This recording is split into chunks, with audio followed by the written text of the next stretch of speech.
തന്റെ വയറ്റിൽ കിടക്കുന്നത് ആൺകുട്ടിയാണെന്ന് കരുതിയിട്ട് അള്ളാനോട് പറഞ്ഞു, പടച്ചവനെ പള്ളിയിൽ വിട്ടേക്കാ തമ്പുരാന്.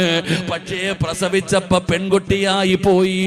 മറിയം ബീബി റളിയല്ലാഹു തആല അൻഹ ഈസാ നബിയുടെ ഉമ്മയാ. ആ മറിയം ബീബിയെ വാക്കു പാലിക്കണമല്ലോ, നേർച്ച ചെയ്തതാണല്ലോ. കൊണ്ടുപോയി പള്ളിയിൽ വിടുകയാണ്. സക്കരിയ നബിയാണ് വളർത്തുന്നത്.